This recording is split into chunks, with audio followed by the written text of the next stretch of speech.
Hello, welcome to Trackickoffroad. And in today's video, we are going to be changing a fuel pump in my Jeep Grand Wagoneer. And if you're watching this video, it's probably because you want to know how to change your fuel pump in your Jeep Wagoneer as well. So I'm going to give you a short little how-to. We'll keep it short and sweet. So first, let's talk about the tools you're going to need to do this job.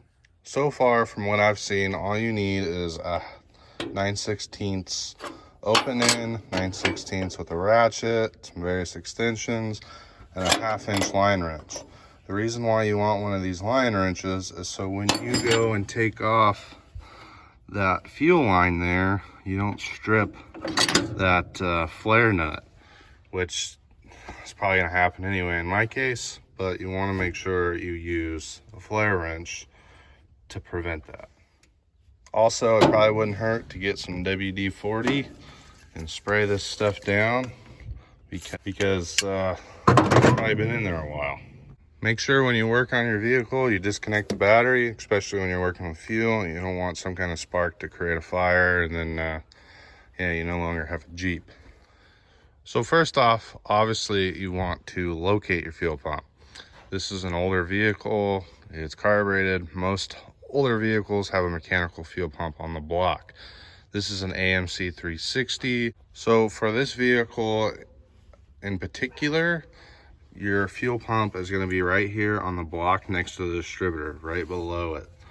It's going to be kind of hard to show you this process because it is a tight spot, but we will get it taken care of and I'll do my best to show you. So yeah, let's go ahead and get started on this project. Now ideally, you would probably want to just swap to an electric fuel pump, but this is what we're working with. This is a mechanical fuel pump. So what happens is there's a little rod that runs out of the block that pumps this little arm, and that's what pumps your fuel. So we know it's going to go in this way.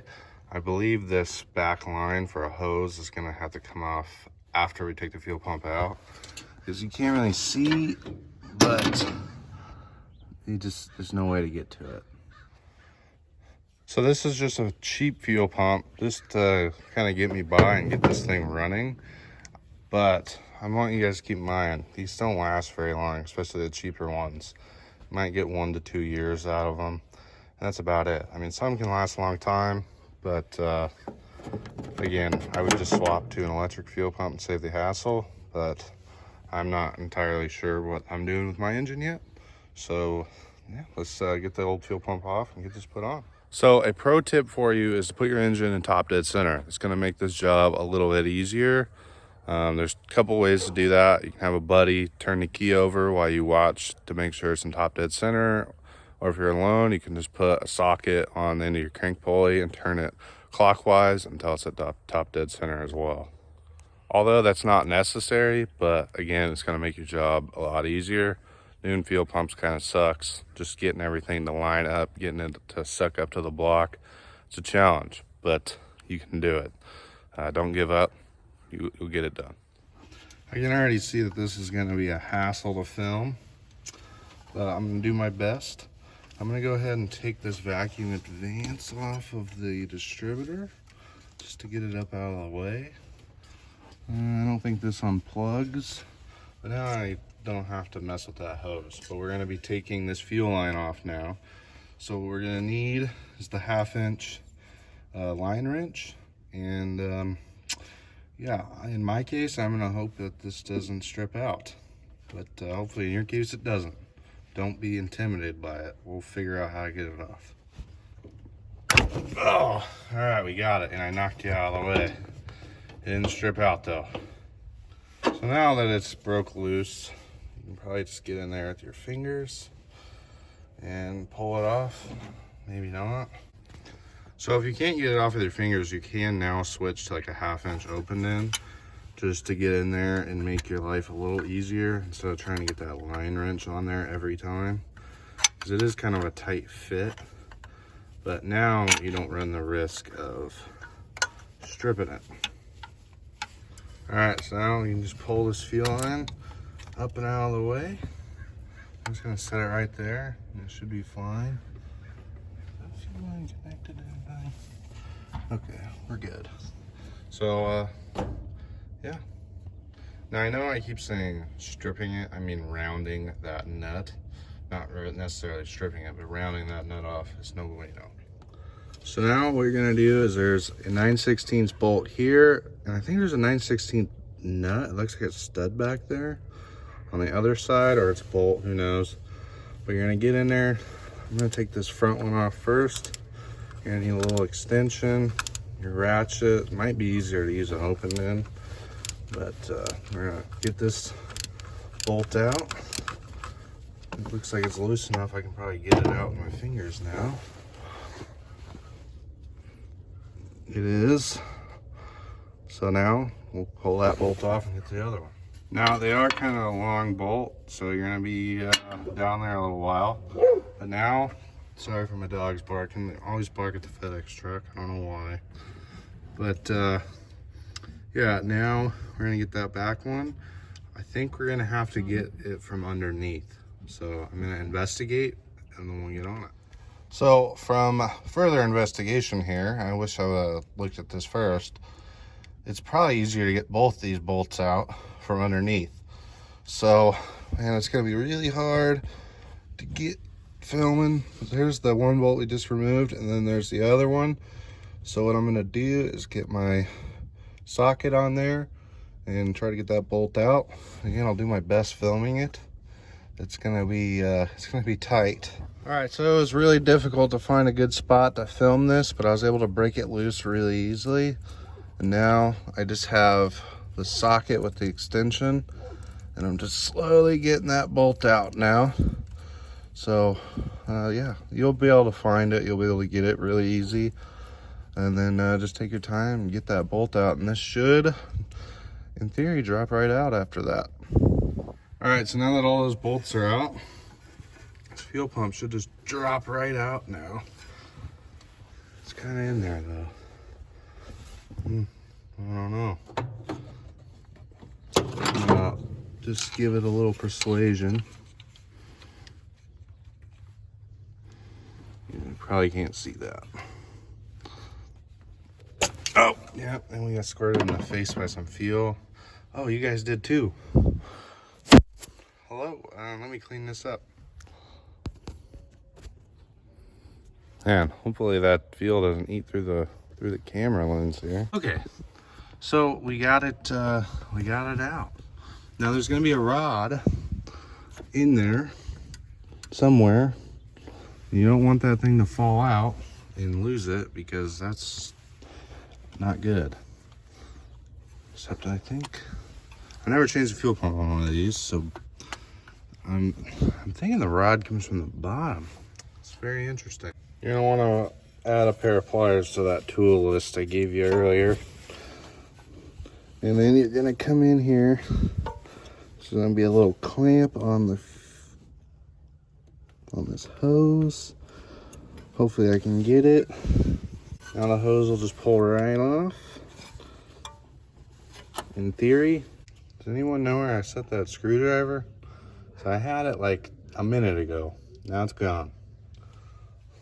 JK, I found it. It was right in front of me. So now I'm just gonna try to push this hose off with it, kinda. Don't try not to damage it. All right, I got it out. Fuel pump is coming out of there. There she is.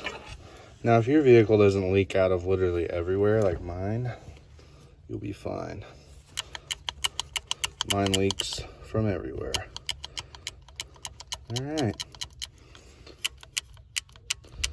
So, I mean, it doesn't seem like it's in bad shape, but I mean, it's got a little play side to side. I don't know if that's normal, but the diaphragm and everything inside is probably trashed. So now it's out of the way. We're gonna make sure that surface is cleaned up, the gasket's gone.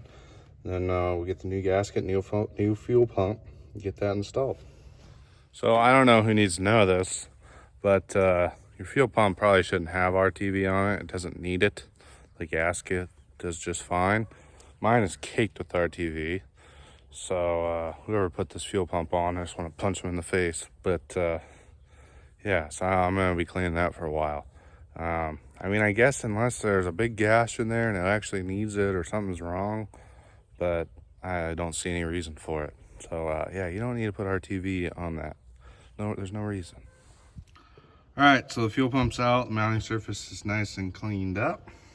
And now comes the hard part, and that's reinstalling it. That's the part that like pretty much everybody has problems with, and what makes this job kind of stupid. But trust me, once you get it down, you get it in there, it's not that bad.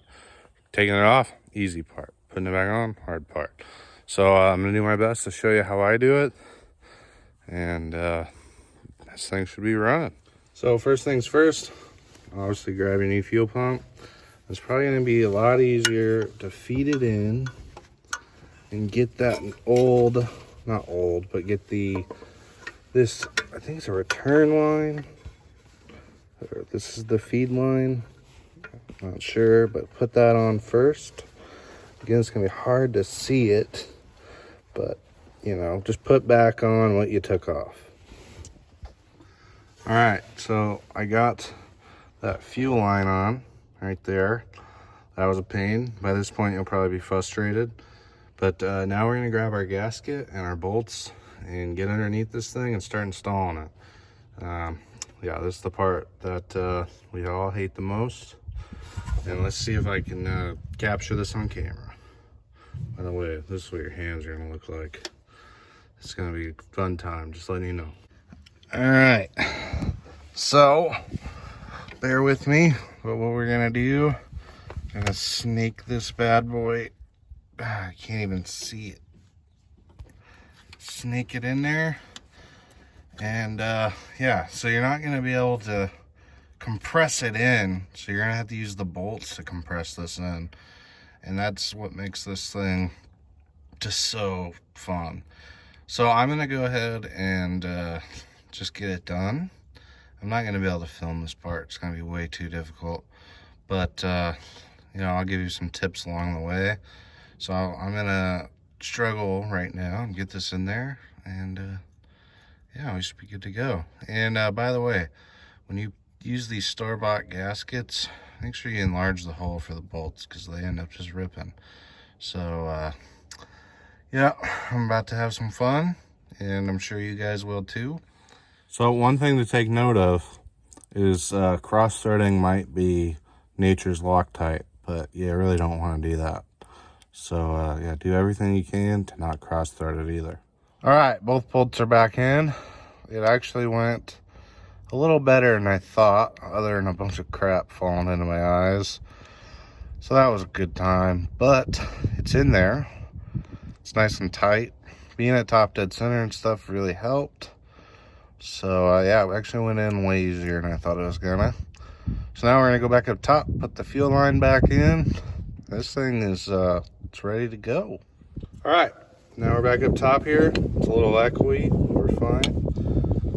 We're gonna get this fuel line put back in. It's a 1/2 inch line wrench to get this nice and tight. So let's go ahead and get this thing finished up. All right, so this thing's all wrapped up. Don't forget to plug your vacuum advance back in if you unplugged it like I did. I just have to, where the heck did that hose go? Yeah, never mind, I found it. It was hiding. Jeez, man, I'm struggling today. All right, it's all done. That's how you change the fuel pump. So now I'm gonna go clean up, and we're gonna see if this thing fires up. All right, now that it's all put together and I'm cleaned up, we're gonna go prime the system. Just turn the key on and off a few times. Well, it's not an electric fuel pump, so it's not like, you know, what you're waiting for pressure to build up, but you need to let it run for a couple seconds, turn it off. You'll see what I'm gonna do here in a second. So the battery's probably gonna die, but just give it a little bit. Shut it off. I'm gonna do it one more time.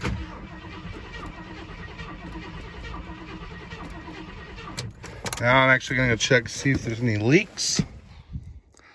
I am not seeing any leaks. I think we're good.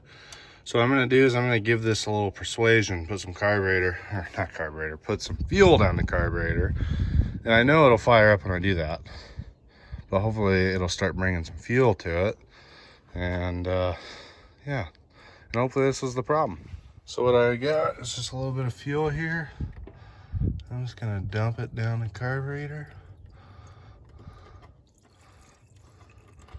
Probably too much, but yeah, let's see what happens. My luck's gonna catch on fire.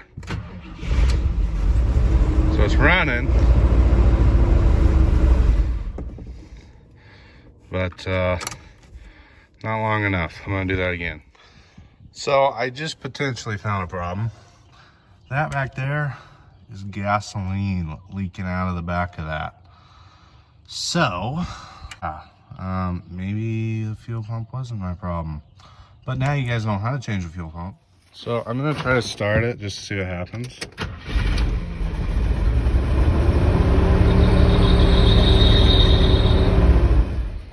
Yeah, I don't know. Okay, I believe I fixed that leak. Now we're gonna see if it'll run.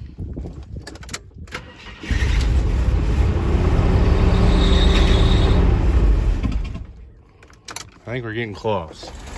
So of course, the only time I don't film it, it runs. So yeah, that leak is, I think it's fixed. It hasn't been leaking anymore. But yeah, she's running. I'm gonna let it run for a little bit and see what happens. All right, so fuel pump's obviously changed. She's running pretty decent. This motor's still a turd, but yeah, no, that's all that's left is give her a little test drive. I'm not gonna show that, but you know, if you want to see this Grand Wagoneer get built, go ahead and subscribe to the channel. We'll also be doing Clyde 2.0. And if I helped you in any way with your fuel pump change or any questions with your Grand Wagoneer, go ahead and just leave me a like so we can try to get out there in the algorithm. I appreciate you guys watching. You have a good one.